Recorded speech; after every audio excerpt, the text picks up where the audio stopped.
warahmatullahi wabarakatuh.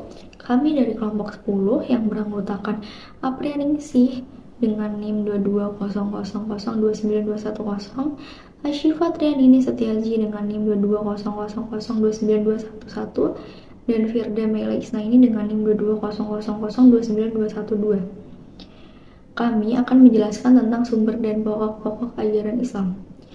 Langsung saja, sumber ajaran Islam. Sumber-sumber ajaran Islam dalam perspektif Muhammadiyah adalah Al-Quran dan As-Sunnah. Al-Quran merupakan wahyu Allah SWT yang diturunkan kepada Nabi Muhammad SAW, baik isi maupun redaksinya melalui perantaran malaikat Jibril.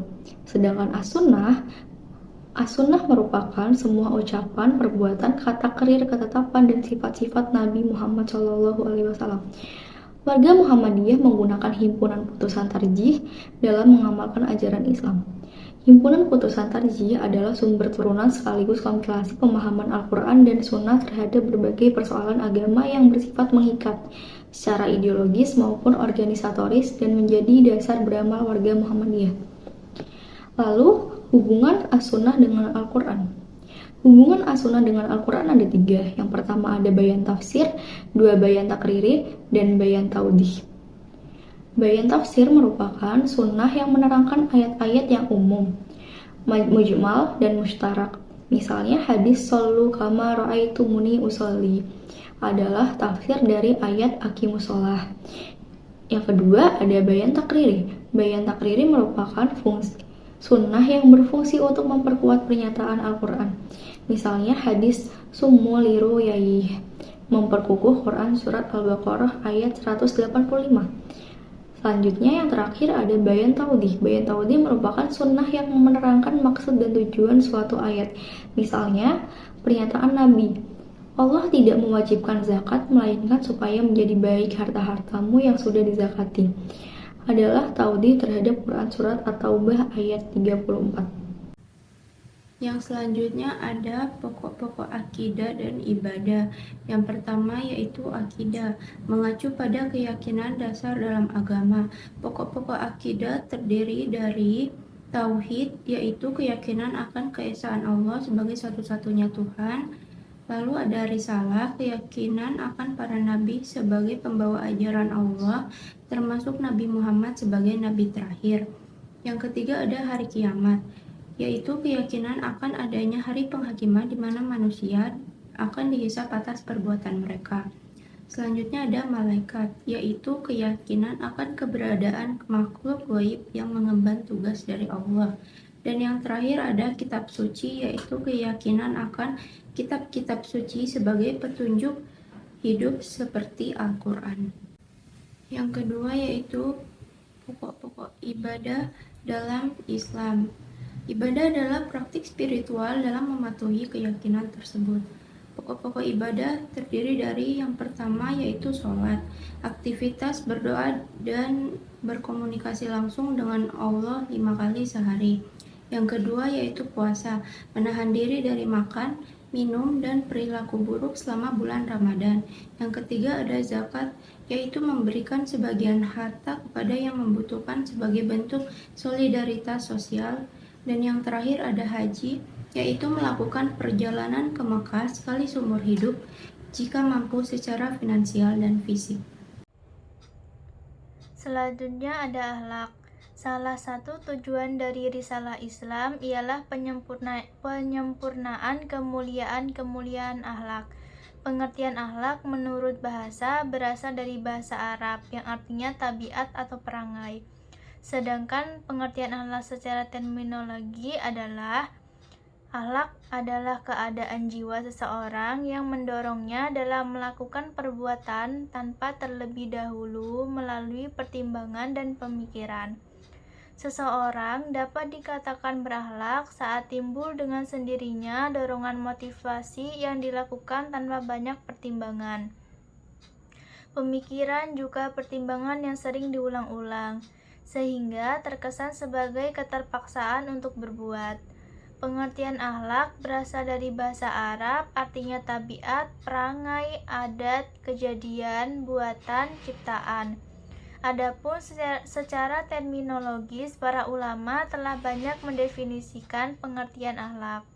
Di antaranya adalah Imam Al-Ghazali dalam kitabnya Ihya Ulumuddin menyatakan bahwa akhlak adalah gambaran tingkah laku dalam jiwa yang dari pandangannya lahir perbuatan-perbuatan dengan mudah tanpa memerlukan pemikiran dan pertimbangan.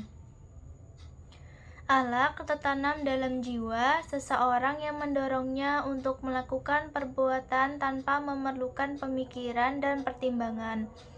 Perbuatan-perbuatan yang dilakukan dengan senang dan mudah tanpa memikirkan dirinya serta tanpa adanya renungan terlebih dahulu merupakan cerminan dari akhlak seseorang. Akhlak dapat dikatakan merupakan akhlak yang islami, yakni akhlak yang bersumber pada ajaran Allah dan Rasul-Nya. Akhlak islami ini merupakan amal perbuatan yang sifatnya terbuka, sehingga dapat menjadi indikator seseorang apakah orang itu baik atau buruk. Indikator akhlak yang bersumber dari Al-Quran yakni kebaikan yang bersifat mutlak, yakni kebaikan yang terkandung dalam akhlak merupakan kebaikan murni dalam lingkungan, keadaan, waktu, dan tempat di mana saja. Yang kedua, kebaikan yang bersifat menyeluruh, yakni kebaikan yang terkandung di dalamnya kebaikan untuk seluruh umat manusia.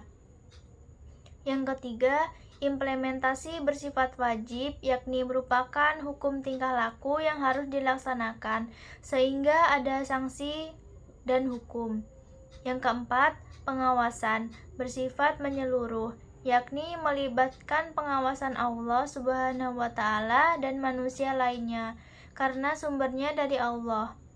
Berdasarkan hal tersebut, dapat dijelaskan bahwa indikator akhlak itu terdiri dari kebaikan yang sifatnya mutlak, tiada selalu mengalami perubahan, kebaikan yang menyeluruh, menerapkannya wajib, dan pengawasan yang menyeluruh. Hal ini memiliki kaitan bahwa akhlak merupakan bagian dari ajaran Islam yang sangat fundamentalis. Kemudian ada muamalah. Muamalah merupakan aspek kemasyarakatan yang mengatur hubungan di dalam bermasyarakat.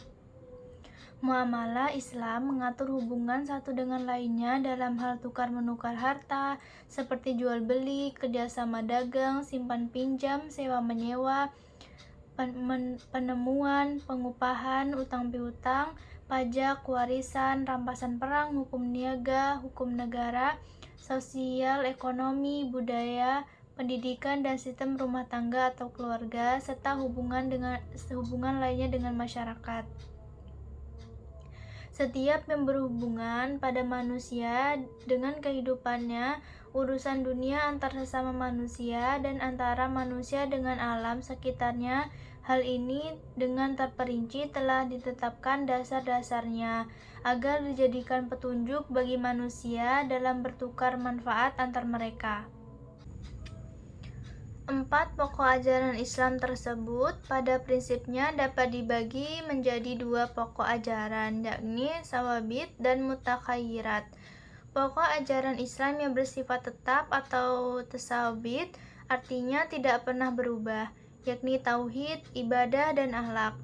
Pokok ajaran Islam yang bersifat dinamis atau mutakhayyirat artinya sifatnya berkembang seiring dengan tuntutan zaman. Tetapi pengembangannya harus selaras, tidak boleh bertentangan dengan Al-Quran dan As-Sunnah Nabi Muhammad SAW, yaitu muamalah, mencakup pendidikan, sosial, ekonomi, politik, dan seni budaya.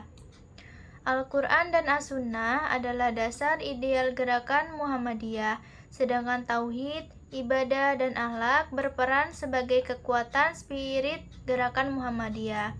Oleh karena itu, semua gerakan dan program Muhammadiyah harus terinternalisasi dengan tauhidullah, semangat ibadah, dan dikemas menggunakan akhlak al-karimah.